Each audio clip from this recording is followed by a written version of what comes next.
Listen up, sports fans. Your favorite sportsbook, BetUS.com, is back for our 28th year of NFL action. With the industry's biggest sign-up bonus of up to 200%, BetUS offers our members the opportunity to cash in on all your favorite sports, including NFL, NBA, MLB, and more. We've also got hundreds of new casino games, including the coolest new European slots, and our live dealers are waiting for you at the table. Sign up at BetUS.com today to get into the action. BetUS, where the game begins.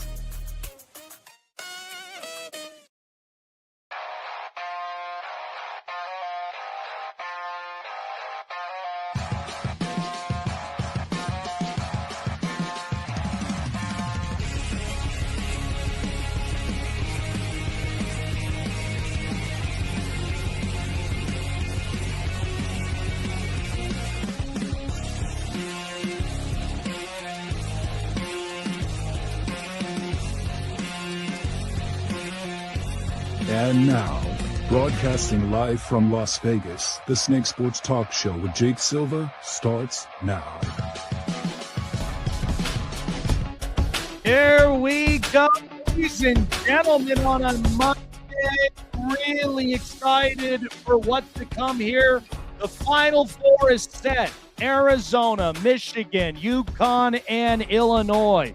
We'll talk more about that here on the Snake Sports Talk Show live in Denver, wherever and however you may be watching and listening. Thanks for making us part of your day.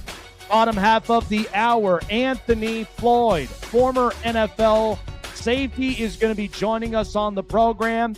We got a lot to talk about. Opening day is finally upon us in the baseball season. I'm really happy and excited that baseball is back. I hope that most of you are as well. And not to mention, we got a lot of shakeups in the NHL.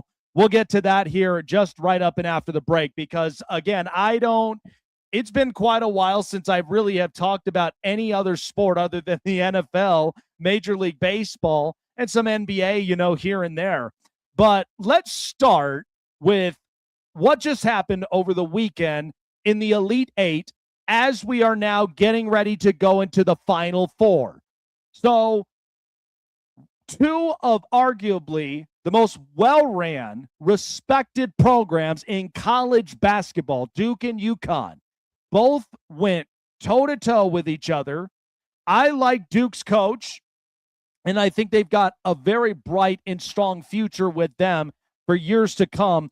And not to mention with the NIL, this is what's really going to work itself out with this program for many, many years. And then not to mention UConn. UConn, strong, very gritty basketball program under Dan Hurley. And what we just watched over the weekend, I thought was arguably the best watching game that we have seen in quite a while, that only took near seconds of this game. And it came down to a crucial jump shot that now, it wrecked a lot of people's Final Four brackets, including my own. But that right there was arguably the best watched basketball up from there. I'm watching Carlos Boozer's kid, and then at the same time, I'm watching a very young, athletic, driven UConn team go toe-to-toe, and it came all the way down to the seconds to the final shot, and UConn takes down Duke. Listen, I know what a lot of people are thinking up from here because they've got really, really good players on their roster. And when you think of Terrace Reed and Braylon Mullins, like these guys are really good. Like they've dominated in multiple spurts. And not to mention when you got Terrace Reed who's coming in and blocks and steals, and then Silas DeMary Jr. who comes in as well and contributes in solo ball. Like these are guys that form the foundation of what Dan Hurley is all about. It's all about fighting all the way to the very end and finding ways to come up with the biggest shots that you can to winning those games. And they did indeed. And not to mention, listen, Duke has a great foundation with Cameron and Caden Boozer.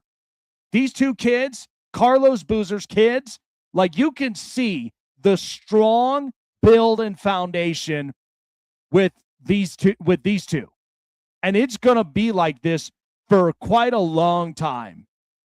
I'm excited for all of it for Duke. But remember that the NIL and most people that, crushed it and thinking it was never going to work, and, these players, they're getting paid all this money, and for what? And what you don't realize is that in college basketball, it's actually benefiting to many of these athletes. And I'll make the argument that when you look at how other teams, where you look at Villanova and Gonzaga, and even for St. John's, like these are programs that you and I both know, very strong, capable of getting into the big games. And unfortunately, it wasn't their time. I mean, I love Rick Pitino, but we know that there's still some things St. John's has to get past. I do like John Calipari at Arkansas, but even that, in itself, they still need a little bit of work. I really was high up on Texas Tech. I should have known. I mean, everybody has all told me, well, they don't have their star player, and the defensive looks doesn't even look the same. And I'm like, well, I still do believe that there is some sort of that grind, that push. And I do think that they have it. So if for those who did not end up seeing it from last night, here was the call on the final outing against Duke and UConn moving to the Final Four. Get it into Boozer, back for Sarr, ahead, Boozer, that ball deflected and stolen by Mullins. Caravan, 2 seconds, Mullins tosses it up. Oh! It's good! We're point 3! UConn goes in front! Out of Indiana, they all can shoot. Nylon from deep, astounding. The freshman, Braylon Mullins. Wow, what a play.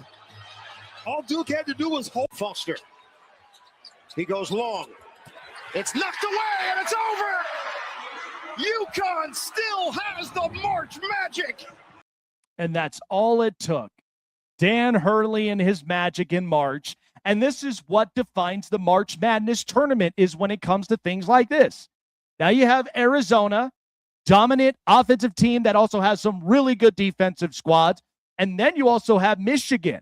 That in itself is going to be, I think Michigan, I have a very good feeling that I think the Wolverines are going to get past this against Arizona, but that is a really tough, really, really good matchup on both ends.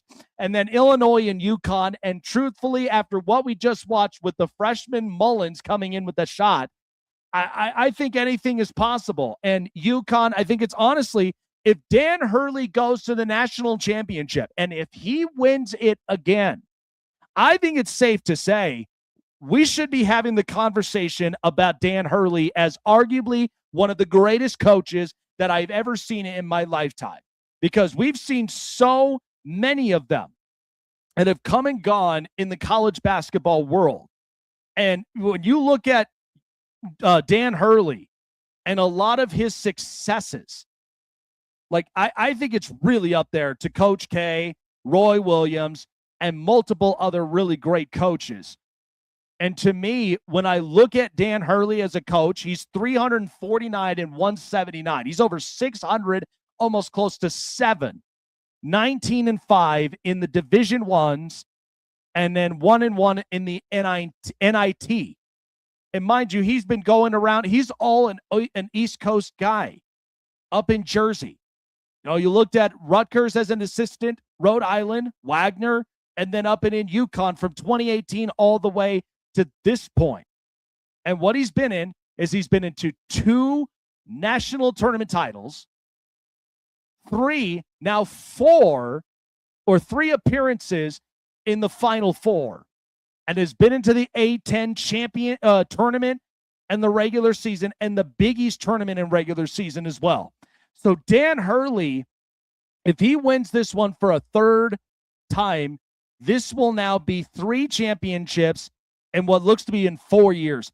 This could really be a dominating and I would say a very remarkable dynasty when you look at this from UConn. So Illinois, UConn, Michigan, and Arizona. I know everybody's brackets are all broken, but you know what? You can't mistake great coaching, and then not to mention having the guys that come in, get the blocks, get the steals, and then you left it up to a freshman to get the big-time shot from right behind the arc, and it's good. And UConn is back in the Final Four. And college basketball is way more interesting when you get teams like UConn that end up back into the Final Four. All right. So I was seeing this a little bit ago. And this is a conversation as we're transitioning up into the NFL. The New York Giants have definitely been the talk of the team right now of the offseason that we're going into the NFL draft. So there's reports about potentially a reunion with Odell Beckham and John Harbaugh. So anybody that remembers, Odell Beckham used to be a part of the Baltimore Ravens. And at that time, John Harbaugh was the coach, and they really needed a guy that they can turn to as being the possession receiver and that could really help them up and onto their offense with Lamar Jackson. Now, we do realize that injuries are inevitable in the NFL, but I thought this was interesting to talk about because to me personally, the Giants have an opportunity to really make some serious noise if they aren't already. And with John Harbaugh now up and into the building, he's brought his coaching staff. He's brought a lot of his players like Isaiah Likely and Patrick Ricard. Like they brought in a bunch of familiar faces. And in my opinion, when I look at this, I think the Giants, even if they get themselves another receiver, it'd be kind of like how I looked at Keenan Allen to the LA Chargers, where you know that the receiving group from the first year with Jim Harbaugh was shaping itself up. And you had Ladd McConkey, who was an absolute stud and a steal in the second round. You had Quinn Johnston, who you took as a potential bust and turned him around. And then you had a couple of other receivers that nobody had even known in this league and turned that all around. So then in year two, you bring in a guy like Keenan Allen who comes in and he helps out tremendously when it comes to possessions and catches and first downs, even after third down situations. That's how good Keenan Allen is. And he has a really good, he's got great feet work. And then at that point, he understood the build. He understood what they were trying to do in Los Angeles.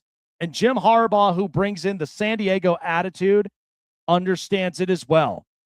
So when I think about this, OBJ to New York, as you're helping out Malik Neighbors, a fellow LSU wide receiver, like the two of them, for sure, would get along just fine. And the thing is that you're helping all of this to ensure that Jackson Dart is a hit. He is your future, and he's somebody that you know is going to grow and prosper in this offense. And while you have a culture-setting coach like John Harbaugh, who honestly uplifts an organization that has been left and right, really wonky, didn't quite, connect, and didn't even quite, pick up with where they left off of after Tom Coughlin. And that was one of the biggest problems. But in my opinion, with having John Harbaugh, gives you hope. It gives you a culture shift and a new mindset, because they've been trying this with coordinators for the last few years and it hasn't worked out. And I think with the way that this works, I don't know if, truthfully, if this is the for real deal, because we've seen OBJ have too many injuries up and on his belt, which is inevitable. But of course, after you see the viral videos, after he had just played in flag football games with Tom Brady and with others, like, he looks healthy. Put him back up and on pads. Let's see what he can do. It looks like the foot looks good, and it looks like, too, like he's still got the hands. Why not make it happen. But I think for the New York Giants, if this is an opportunity to get themselves a veteran receiver in the building to help out and really rehab someone like Malik Neighbors, but also at the same time, what does Darius Slayton look like? He hasn't really looked like himself. So that's where you really want to shake up the wide receiver room. Granted, I do think that wide receiver would be something that I would target if I'm the New York Giants. And I had Mark Collins that was up and on the program last week, and we discussed about this because it's definitely corners that they really need help on. And then I'd say go and get a receiver and really get an interior lineman, because you really want to double down on that foundation when you know that Jackson Dart is your future. So there's lots of opportunities and there's lots of options. But I think with the Giants now having this breath of fresh air to really start to shift the momentum, and even in an NFC East where you got the Eagles, who we already know makes many moves all the time and surprises us with Howie Roseman, the Cowboys right now that have the draft picks and the Capitals. And that's the one thing that I think which will be interesting to watch more than anything of what Jerry Jones does with this. And then you've got the Washington Commanders, which you're hoping and crossing your fingers that Jaden Daniels bulked up just a tad bit in order for him to take those hits and not be like a twig out there that could potentially ruin his career, because we know that the NFL is physical. So I think there's some good to really take advantage of. And even with the NFC, this NFC conference is very competitive, and it has been for the last couple of years. And I think you could really double down upon on this. So would OBJ be open to this idea? I mean, him and John Harbaugh have been talking. They've been communicating. We don't know if there may be a deal in place. Now, remember, they talk, right? I mean, we're human beings. We all like to have conversations. But until there's actually a deal in place, and maybe that is kind of a secret weapon that John Harbaugh would love to use for the offense to really help out with Jackson Dart. Good stuff. By the way, many people that really talked about the Ty Simpson and the Fernando Mendoza conversation. I mean, I did have some clips about that. I'll have those uploaded, but to me, I just think that both those quarterbacks have different foundations. They're predicated very differently with the styles of offenses that that you need to have a run game. You got to be strong up and on the offensive line, but you also have to have a foundation on defense that's physical and can get the ball back on your side for the offense. Because if you don't have that and you're not winning time of possession, you will really struggle, and also your defense will collapse. So I think with the Raiders, it could be very interesting, but it seems to me Fernando Mendoza is the be-all, end-all. But there are 4 destinations, and I'll get to that here in a second, where I think Ty Simpson really can build. But before we end up talking about that as we go on break,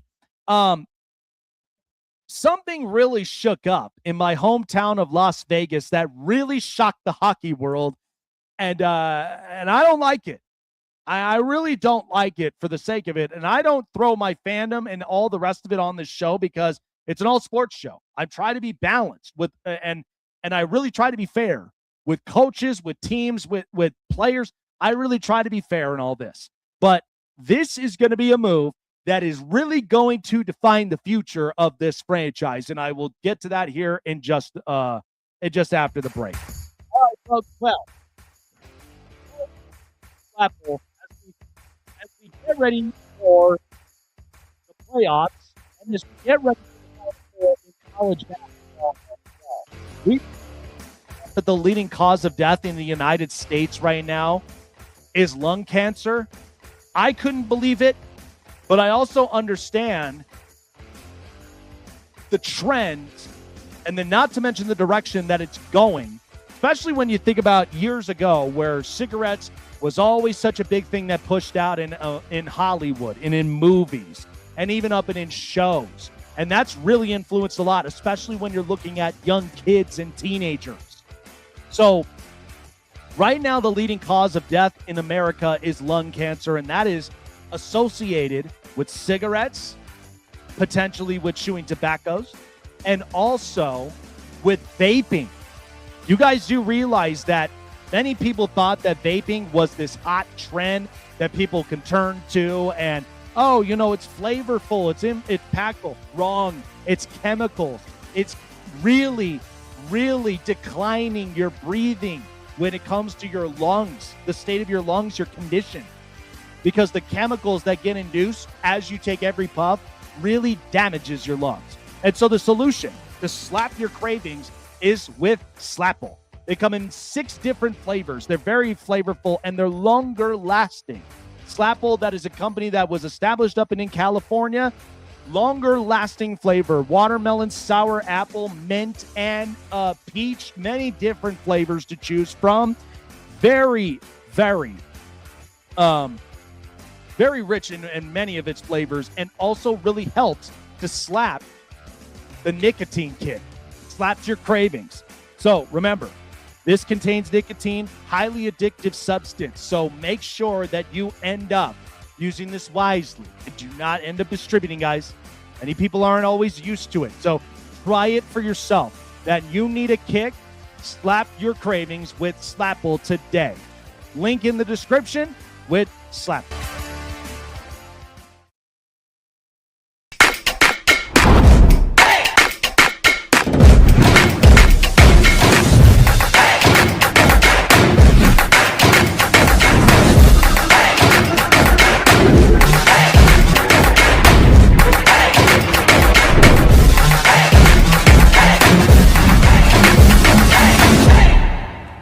Looking for a show with the best takes and opinions? Want a show with the best coverage around the world of sports? Jam-packed with an all-star interview lineup?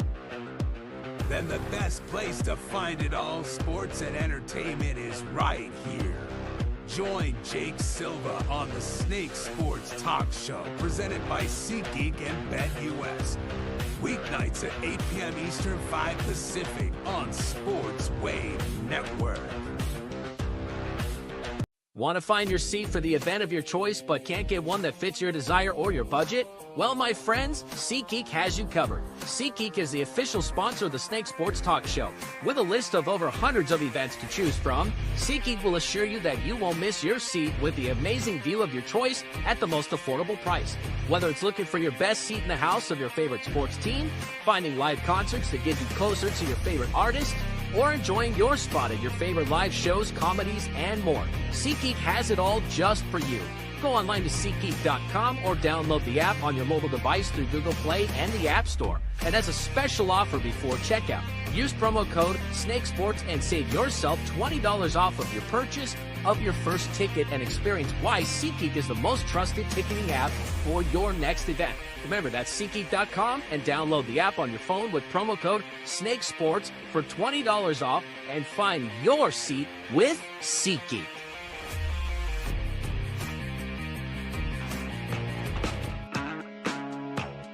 So everybody knows before I came here into Colorado about 2 years ago, I was born and raised in Las Vegas, Nevada, and we had the Vegas Golden Knights in 2017 as an expansion team.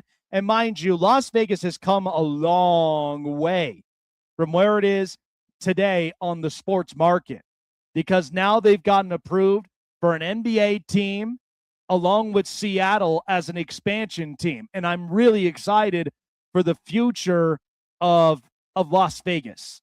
And funny to think that that a small town like that was big on casinos, big on wagers, to come a long way like this, I think is amazing. It's amazing. It's fantastic. And it really is paying its dividends here. So you now have the Raiders, the A's, and potentially an NBA team that's going to be here. But the Vegas Golden Knights, who I've always respected as a franchise, and I didn't even know a lick of much of hockey, because I had tuned in kind of here and there. I had family that lived up in New York, so I tuned into a little bit of Rangers games. I have also tuned into some Sharks games, believe it or not, like at the time when Joe Pavelski and Joe Thornton and many other really great hockey players out of San Jose, and even when they made it into the Cup, I tuned in then. But we didn't have our own major sports team until the Vegas Golden Knights happened. And now the Golden Knights, who have made it to 2 Stanley Cup championships, won one of them, and have been in the playoffs for almost every year, has now done something I am not completely happy with. So it actually happened over the weekend. And I don't know what it is about sports. They always do this. But every time when there is a shocking news, it always, for some reason, has to happen on a weekend. and I mean, think about it. The Luka trade to LA shocked everybody. My phone was blowing up. Everybody's phones was blowing up. And I could not understand what the situation really truthfully was about until up until that point. And so the crazy thing is the Vegas Golden Knights were Stanley Cup favorites all the way up until they ain't favorites no more. Now they're outside looking in, kind of hanging by a thread right now because things aren't really looking as great. And it's hard. Injuries is inevitable in this league, especially when you're taking pucks day in, day out, every time. It's hard. So the Vegas Golden Knights announced that they have fired head coach Bruce Cassidy out of the building. And this is after less than 4 seasons. Okay? Won a Stanley Cup in his first year. And after the surprising fire in Boston. But I understand this, that Vegas has high standards with a very talented roster. And they didn't get back into the Stanley Cup in the last 2 seasons. However, you should also understand this. It's very rare when you have a great coach, and especially a coach who shapes a culture and an organization. And to me, Bruce Cassidy will have a job tomorrow. I have no question of that. And I never liked this move because this is something that Vegas does not do. And living in my hometown, we know how to overcome adversity. And right now, this was not the smartest move. And what I believe, and because there were reports, there was internal struggle inside the building. So what did that come with? Well, I think I might have an idea. Okay? And it links up to the person in the front office, Kelly McCrimmon. Because let me tell you something. Only diehard Vegas fans would understand this, is that you fire a guy who is a culture builder and somebody who gets the best out of your youngsters. You decide to fire him. And what's hard is that a lot of these coaches, even in the NFL, we see this all the time. There's one and done coaches. There's coaches that are done in 3 years. And the standard, this is why there's no longer any longer tenure coaches anymore. I mean, John Harbaugh made it up to 18 years. Mike Tomlin made it up to 19. I mean, there's no longer tenure coaches. Chuck Noll and Bill Walsh and Tom Landry, Jimmy Johnson. You know, there's no longer any of this loyalty because everybody is all sprung on the idea of we need to be successful right now. But here's also what you're missing is that if you got a culture setter, you do not let him leave the building. You do not. And so now the Vegas Golden Knights, who are a ship without a captain now, because it's only 8 games left into the season. I can understand it if you're doing it in midseason, if the team really isn't gelling, because remember, what happened to the St. Louis Blues in 2019? They got a different coach. They had Craig Berube who came in, and they won a Stanley Cup that year. But they also don't realize is that you had great players from Alex Pietrangelo, and also you had the Vladimir Tarasenko, you had Justin Falk. You had a lot of really good players out on the ice. And then Jordan Binnington, a young goaltender who just was coming into his own. This is different because I can name a few things that Kelly McCrimmon really whiffed on. Logan Thompson, a youngster, homegrown out of Henderson in their system, and he was arguably the minor league's best goaltender, and then gets an all-star nod in 2020 that even if you didn't make the postseason, you knew that you were going to come to this point where you were going to end up changing coaches, and you got the right one because you struck when the iron is hot. You let Logan Thompson go. Bad idea. And then how about the trades of first-round picks? They've traded so many first-round picks from Nick Suzuki, Dylan Coghlan, and Eric Brandstrom, Cody Glass, Brendan Brisson. I have seen so many first-round picks be traded away. They do not care about first-round picks. I don't understand this because that's part of your foundation. This is part of your future. And on top of all that, you didn't quite strike when the iron was hot, when you should have traded away Max Pacioretty up and at the time where he was red hot, played up and into the playoffs, and then by the time you waited long enough, now the value just went down. Then on top of it, how about the Marc-Andre Fleury PR stunt? Yeah, everybody was still pissed off about that because the fact that he had to find out on social media, on Twitter, find out he was traded to Chicago? Like, this is the part is that this feels a lot like, it feels a lot like Bruce Cassidy was the scapegoat in this firing because they have not fired the bigger elephant in the room. But also, here's what's also interesting is that you know who his replacement is now? John Tortorella. And now is 67 and has such a controversial style to him. Okay, and for whatever reason, and I don't know how he's continuing to get opportunities like this because I look at Mike Babcock, I look at Joel Kinville, now in Anaheim, which I'm very surprised that they've turned a lot of things around in the Pacific, but the Pacific is such a weak division this year. Now, you know what this feels like? It feels a lot like the Milwaukee Bucks when they fired Adrian Griffin and settled for Doc Rivers. That's what this feels like. You're going to tell me you're going to put all of your chips in a basket and hope that John Tortorella really could turn around a Vegas organization that for 8 years has had plenty of successes, 7 years in the postseason, twice going into the Stanley Cup and then winning one, multiple division titles.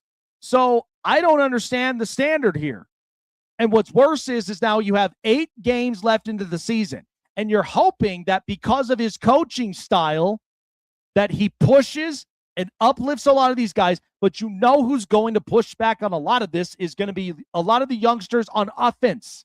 Mitch Marner, Jack Eichel, like a lot of these kids, a lot of these professionals, they're not going to like this coaching style. And not to mention, I was talking with somebody about this, but to me personally, you guys remember when the Vegas Golden Knights signed Carter Hart for 2 years, hoping that this would have been his uplift that would have actually got him back up and into a starting role. And the fact of the matter is, the last time he had won a Stanley Cup was with the Tampa Bay Lightning in 2004. Since then, hasn't gotten anywhere near that. Not even past a third place route, like over it. He's always been kind of down under. I watched the Blue Jackets teams. I've watched the Rangers teams. I have watched, Tampa's teams, and I've even watched Philly's teams. Every one of them have not accounted for this kind of coaching style. Because the problem is that he's hard to adapt. And that's the part I do not like and I do not understand with Vegas. I don't throw my fandom out here, but I'm telling you right now, I feel like this is a worse turnaround because I'll guarantee you this. If the Vegas Golden Knights end up missing the playoffs, because there is right now, it's a tough edge. It's a grinder. But if they miss the playoffs, it's time to start really hitting the sell button. It's time to end up blowing this thing up. Now, I'm not saying you get rid of Eichel. I'm not saying you may get rid of Mark Stone. But what I'm saying is that you should honestly get rid of a lot of these FD contracts that you were hoping that you would go all in on, and really get rid of the big elephant in the room, who I think Kelly McCrimmon is the problem here. And I say this all the time when it comes to businesses, but when you get a lot of egotistical driven people in this building who really pride themselves, a lot of moves that pan out, and now all of a sudden they're like this hot shot in the room, give me a break. It's all about the chemistry. You're only there up and into the front offices to get the players, and the coaches who are close there on the benches are the ones that work with these players. You're not the one working with these players. So I truthfully would be letting this guy go. I don't understand why. It only had taken Bruce Cassidy, which I guarantee you will have a job tomorrow. You think San Jose wouldn't make a phone call? Yes, they would. You don't think Buffalo would make a phone call? Yes, they would. You don't think Columbus or even the Detroit Red Wings? Do you think Detroit would move off of their coach in 5 seconds and would literally go and get Bruce Cassidy? Yes, they would. Unbelievable. I don't like this move for many reasons, because what's happened a lot sometimes with some of these sports teams, and it's happened to many of them, there's no line of loyalty. There's not even a line of patience. But your John Harbaughs, your Mike Tomlins, and Chuck Knowles, Tom Landry's, Jimmy Johnson's are very rare this day and age. You're lucky enough to even see Terry Francona, in Cincinnati. Like, you don't get longer 10-year coaches anymore. They don't make it even past the 5-year mark, which is really sad. But again, I don't rant about this a whole lot, but this is something I had to get off my chest, because this is a worse move for Vegas more than anything else. And they'll be paying the price if this doesn't end up working out well. But if that becomes the case, you've got a bunch of big-time contracts you need to move off of, because you're going to be down below $12 million in cap. So you need to make some moves. And then I better hope that there's not a contract extension in place when it comes to John Tortorella, because if that's the case, then before even the 10-year anniversary of this team, it's going to look really bad really quickly, and you can kiss goodbye to even making the postseason, because there is no built chemistry up and in this locker room. Time now for the news. And now, here we go. Hey everyone, it's story time. This is the Hot Press. Now that I got that up and off of my chest, so the San Francisco 49ers, lots of talks with Brandon Ayuk right now as potential packages, as they're already trying to get the conversation started with a lot of these moves. So the 49ers coach and owner delivered mixed messages on Brandon Ayuk's future. So the season ended in January 17th, where their messaging when it comes to Brandon Ayuk's future with the franchise has remained the same until Monday. So speaking to the media at the annual league meeting in the morning, Kyle Shanahan reiterated he and general manager John Lynch's previous stance that Ayuk has played his last snap for the team, even if they are not in a hurry to make the move that leads to the end. Shanahan ended up mentioning, I don't have a date for it, but I know eventually it'll resolve itself. Hopefully we can get something for him, and I know we're in no rush to do that. You've got to do what's right for the 49ers, and not going to hook up any other team as fast as you possibly can. Hopefully we can get something for that, and it'll take care of itself. So Kyle Shanahan and company, I think this is it. This is the end of the days for Brandon Ayuk as a San Francisco 49er. And again, I think, this future and what Brandon Ayuk really has brought to the table has not been much. I mean, the last couple of years since he was a youngster out of Arizona State, it just really has not been a great relationship between both the organization and Brandon Ayuk at this point. So pretty sad that it's really come up to this point, but both coach and the GM have expressed that this is long gone. It's not working. It's not worth it. And so Brandon Ayuk, you could definitely see become a trade option when it comes to the NFL draft. Now, who will be in that discussion is going to be the further question down the road. Well, that should be interesting. So this was actually pretty interesting up from here. I'll talk a little bit more about that. But the Rams say they explored trading Adams and decided against it. So Rams coach Sean McVay acknowledged that the team explored the possibility of trading wide receiver Davante Adams, but ultimately decided it wasn't what was best for the team. So he reiterated and said, if we felt like it was best for our team, we would have done that. But we didn't think it was best for our team. So Davante Adams, who signed a 2-year contract with the Rams in 24, led the league in receiving touchdowns last season despite missing 3 games. McVay also had reiterated with trading Adams were accurate and said, we have discussions all the time. We really talked about some different avenues of onboarding other players and how it might affect Davante. So again, people realize, you do realize that future talks happen very quick and very fast. Yeah, I thought this was pretty nuts, but I really do think that, with Davante Adams, he's in the best shape of his career, but at the same time, Matthew Stafford got an MVP. This team made it all the way until they got into the championship game against the Seahawks. And that's nothing to really be discouraged about, truthfully, because if you could honestly make it up to the championship game and still have high hopes of this team, because they went all in. They went all in on corners because they realized the secondaries were not really that strong.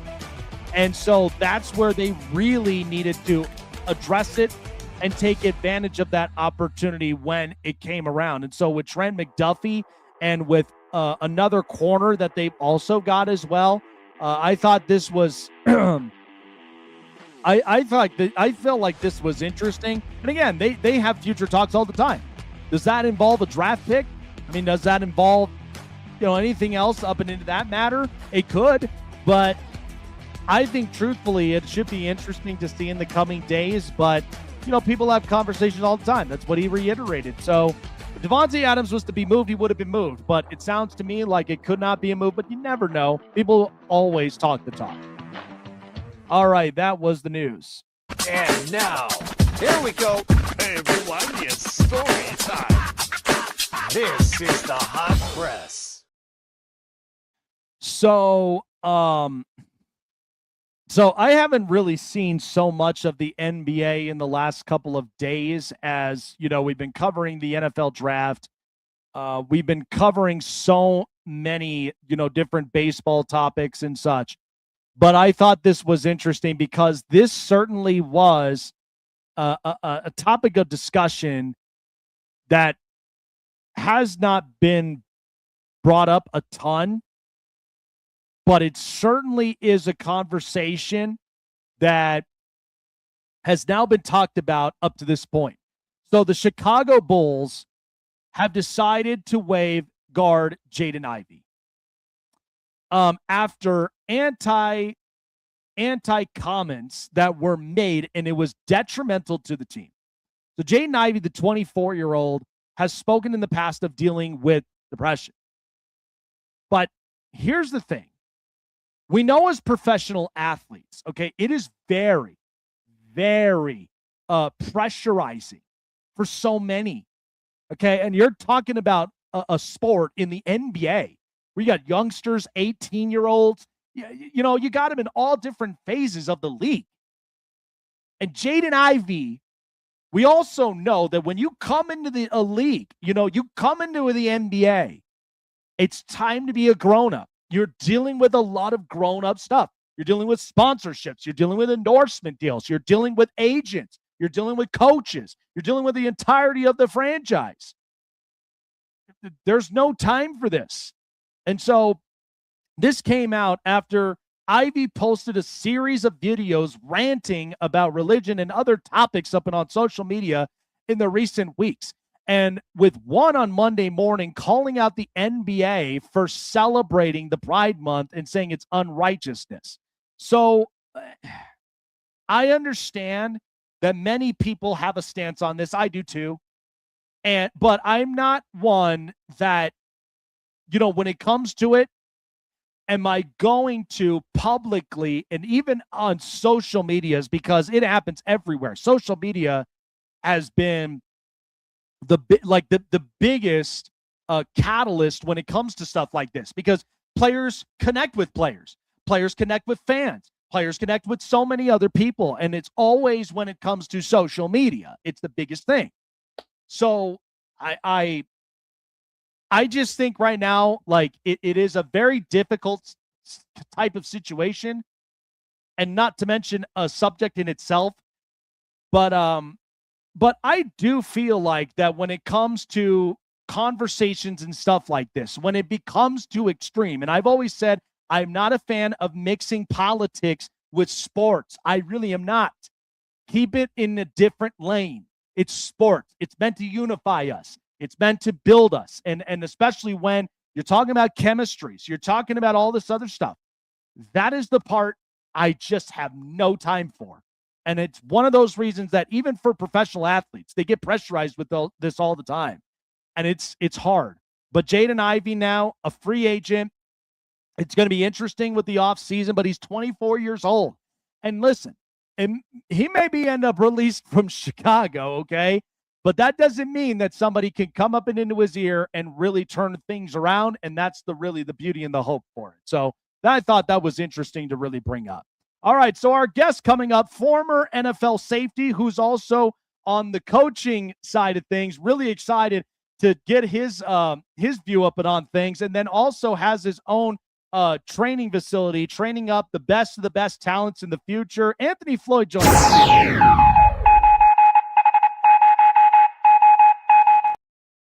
So as we're getting ready for the NFL draft next month, and I know I'm going to be doing 3 of my mock drafts up and onto here, but this is defensive heavy. I love the fact of looking at this because it's mostly predicated to the secondaries, not only just for the edge rushers and even for the defensive tackles, but you're getting, some really good safeties, Caleb Downs. You've got some really good corners that are coming up and into this draft. I really do think that if teams are needing an upgrade, especially with the secondaries to try to match with speed against receivers and the one-on-one physical matchups, I think this is going to be an interesting one for teams that really are looking for sparks on the defensive side of the ball. What do you think? Yeah, of course. I think that this is the first year where really the DBs and the secondaries are really the focus. The receivers put up outstanding numbers. When you're looking at Jamar Chase, you're looking at Jefferson, Puka, and it's just every team has that guy that's going to be catching 120 balls. So you got to be able to match up. I mean, like I said, when you get people like McDuffie that's getting a little older, then of course you have people, players like the one Diggs down in Dallas. Mm-hmm. You just need more. You need more. Like I said, when these teams are loading up on 2 and 3 receivers, like I said, the Commanders went ahead and got Debo last year. So it's not just one receiver. They got that 1-2 punch. So you got to be able to match up. So, it's interesting, Anthony, because I was thinking about, how much the game is changing and evolving. And I mean, offenses now, it's much more predicated to where you're trying to get, 25 plus points a game up and onto the score on the offensive side, but you still got to be able to have a shutdown defense on top of that, that's stopping the run, that is also, going up on those one-on-ones against some of the top tier receivers. So I think about it this way, is that even after what we watched the Super Bowl, we're starting to see and even in your playing career, because it was much more physical, and at the same time, people got after it. So where I started to see defensive lines be physical and stopping the run game becoming efficient, because we all know everybody can have their conversations about quarterbacks on any day of the week. But as long as you got one that manages the pressure and overcomes the adversity and then takes it play by play, then those quarterbacks, they're going to be fine. And plus, that's also predicated to a strong offensive line. So I think we're seeing a lot of the new school stuff that, I'm not a big time stat person, because I do care about what I see on the field as well that backs up the stat argument. But I love the fact that we get a chance to see a lot of the old school play still be played in today's game. Like, your thoughts on this, because I think it's evolving pretty quick, but still have the recipe of successes with our old school type of schemes. Well, defense still wins championships. If you look at last year in the Super Bowl with Seattle, they ran the ball well. They played good defense. San Francisco been very competitive in the last couple of years. They runs the football, play good defense. Philadelphia, they won the Super Bowl. What did they do? Saquon Barkley ran the football, played good defense. And that's what it really comes down to, is when you're pass happy and it works, but you're going to have that game where it doesn't match up. It's like basketball players now. This is March Madness. You live and die by the three. It looks exciting with the three. We make them. Then all of a sudden we have off game and we end up losing. So look at that in the playoffs. Like Detroit, we can put up numbers on offense all we want. We get deep in the playoffs, one game where it's not clicking. Houston, one game where it's not clicking. It can cost us. And I think that's where it actually comes down to. Houston was another example. They played good defense last year, but the problem is they didn't run the football well in the playoffs. Then it ended up costing them. But it's the formula that it always been, and I think it's going to continue on. It's interesting because I break this down with the secondaries, because you were an interception champion up in Louisville. Like, you led the entire college football in interceptions. And to me, safety, I think of it this way, because you got the free safety and strong safety. And to me personally, safeties are the vocalist, much like I look at middle linebackers being the vocalist, but they control it more of how they set in the back ends with the defensive backs that they have paired around him, but also giving that pass communication to the linebackers to set up the fronts and then have somebody as like a spotter even in the middle of the field. And safeties, I've been very remarkable of the play of game from a lot of them, like from Derwin James, who spots everything. He's multitasking. He's getting physical. He's the guy that can go up and at it. When you think of the safety position, like for teams, like let's say I'm a team that I struggle at the safety position, I need to address this. What am I looking for that can really help to boost and upgrade a better defense for us? Well, a lot of it comes down to a knowledgeable player. You always want a great player, explosive player, but a knowledgeable player really is the key, because you want to be able to put people in the right position.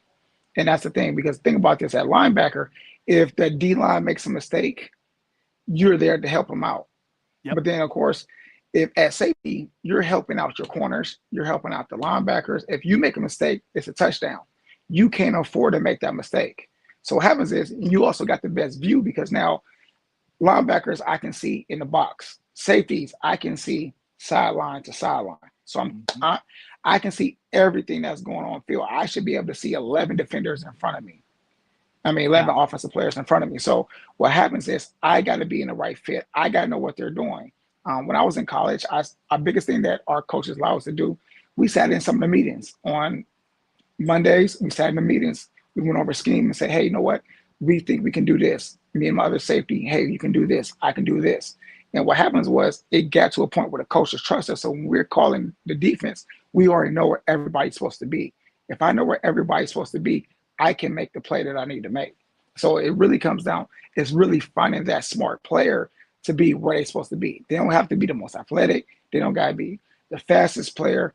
You want them to be smart. You want them to be physical, and you want them to have understanding of your defense. You're right about field of vision, and then even with the IQ, because honestly, if I went back in time and played up and in high school, I should have tried the safety spot because I love the fact that I've got all this room. I've got a field of vision to where I see everything.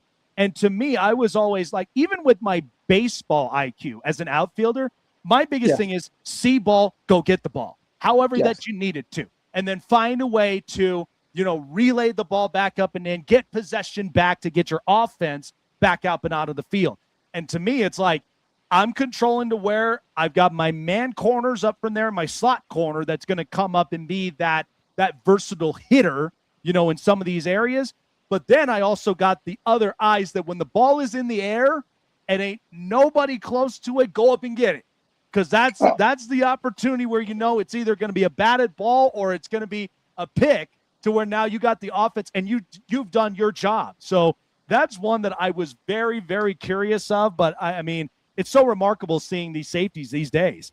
So the Colts last year, it happened in disappointing fashion all the way up and into the end. But to be 8-1 on fire, Daniel Jones really reshaping the team, Jonathan Taylor running the ball as efficient as he was. Now I'm looking at this team. They lost Zaire Franklin. They lost a couple of other pieces up and on defense. Now, they do have Sauce Gardner that's going to be back this up-and-coming year, and they got Laiatu Latu. So I feel as though this is a team that is really not desperate, but they certainly are looking for defensive help. They're looking to try to address this up and into the draft. So if I'm looking at the Colts, I know giving away Michael Pittman, getting at least a little something in return to address that a little later. But then I got Alec Pierce, I got Josh Downs, and A.D. Mitchell.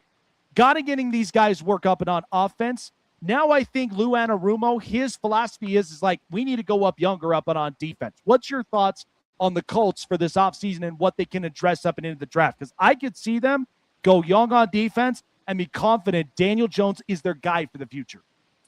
Yeah, well, it comes on all down to confidence. And like you said, there was 8-1. They had confidence. They was playing well. So what happens is when you have confidence, I can take the extra step. I can do a little more than what I normally do. What happens is when you start losing, you start guessing a little bit. Hey, can I do this? Will this work? Can this work? Now all of a sudden it comes into a losing atmosphere. So I think just going to this offseason, it's just really finding guys who fit into your system that's going to come and work every day and with confidence.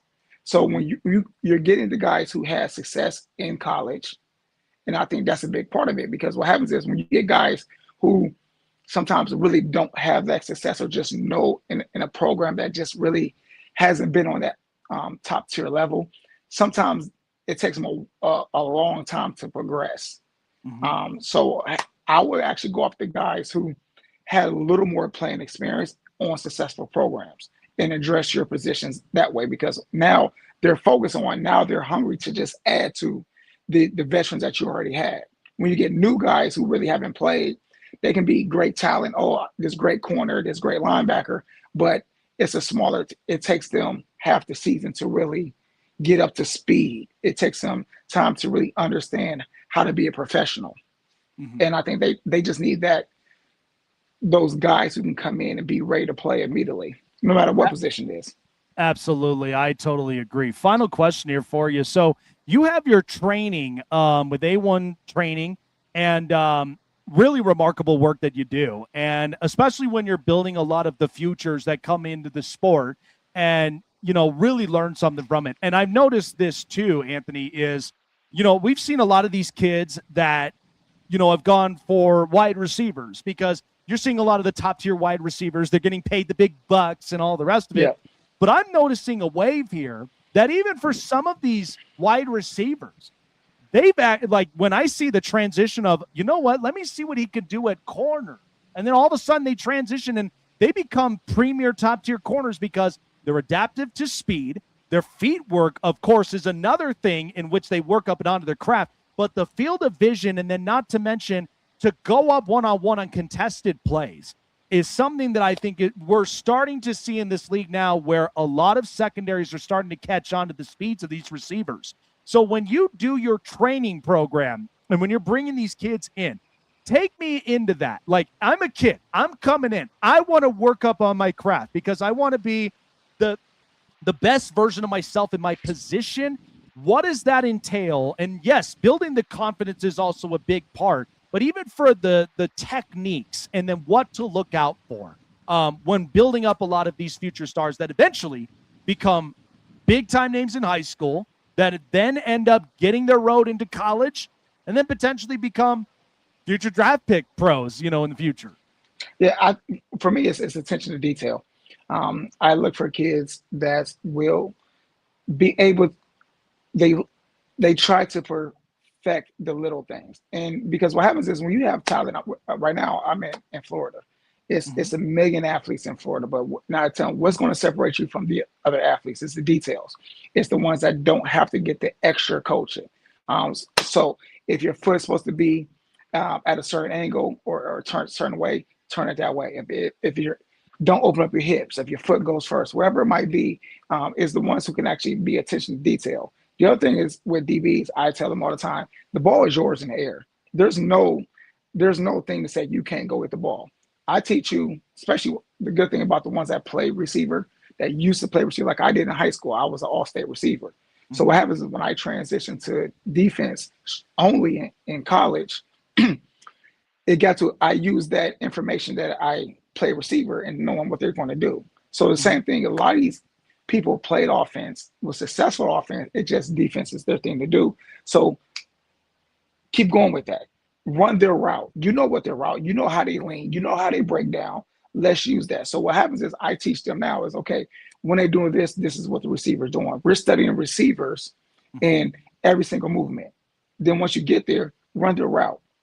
So balls in the air, you go get the ball. If it's a deep ball, you run and sprint. I teach them don't hand fight down the field with them. Go run after the ball. Race them to the ball. You have the speed, you have the ability. You turn, I turn. Let's go get the ball and let's race the ball. And I mean, that's the same thing when I was in college. That was my mindset. There's no rule that say you can't catch the ball. Like, oh, why'd you get a pass breakup? Why'd you get that?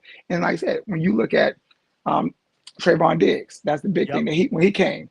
Of course, he does guess a lot now with that, but he does a good job of getting the ball. The other guy was with Dallas the next year when he was a rookie. He had all the pick sixes.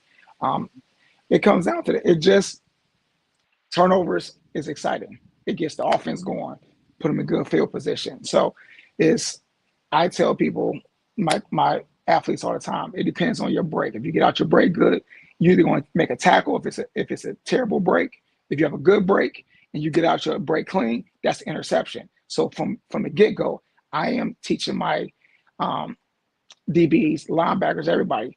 I'm judging your breaks off on your ability off of, is it a tackle, is it a pass break or interception? If it's a good, like I said, if it's a good one, you can get an interception. I am teaching you how to get to the ball. And that's the thing that you focus on is, hey, turnovers. Just how a defensive lineman focus on get off the ball quick for sacks. Same thing for me in the secondary. I coached Little League before. Hey, our goal was four turnovers a game at 9 years old because that's what helps win the game. And I think they're seeing that, like you said, now on the defensive side of the ball is we need to turn the ball over because it gives you the extra possession. If you give Matt Stafford the ball and don't turn the ball over, you're going to lose. Patrick Mahomes, you're going to lose. I mean, like I said, Tom Brady won a lot of championships because guess what? He didn't turn the ball over a lot. If you can get guys now that can help turn the ball over and steal a possession, whether it's 3 points, 10 points, that makes a big difference. Absolutely. Yeah, remarkable work, man. I mean, I've had the pleasure of talking with a lot of former defensive players, and it's just remarkable to me that, just getting like the IQ portion and just being behind the helmet and just really seeing like what are all of the techniques and really what it comes down to is, getting the possession back. You want your offense up and out there more than you do of your defense because your defense is just going to get wore out and tired pretty quickly because they're out there busting their butts every single down. And so, remarkable work, man. Listen, best of luck to you to continue the fantastic work that you're doing with a lot of these youngsters. And maybe we'll be able to see a lot of these youngsters in the future become potential defensive superstars. I absolutely get excited for that. Absolutely. Anthony, appreciate you for coming on by, man. Enjoy the weather up out there in Florida, man. And we'll see what this draft is really going to do for us here in the next month, man. It's going to be a lot of fun. Take care of yourself. Appreciate it. Thanks for having me on. Absolutely. Yeah. It really is remarkable when you start to see, like, right there, you put the helmet on, you get a chance to see the field of vision. But I also love it, too, when you've got the best of the best coaches, and they always find detail. So I love a lot of that. All righty, folks, we are out of here. We like I said, it's been a fun start of the week. Final Four has really been interesting to watch. And now UConn, Illinois, Michigan, and Arizona. Appreciate all of you guys for stopping by. Up and onto the program, getting insights on the defensive side of the ball, and of course, what we should expect from these defensive players here up in the draft. Take care of yourselves, everyone. We'll see you in the next episode of the Snake Sports Talk Show. Take care.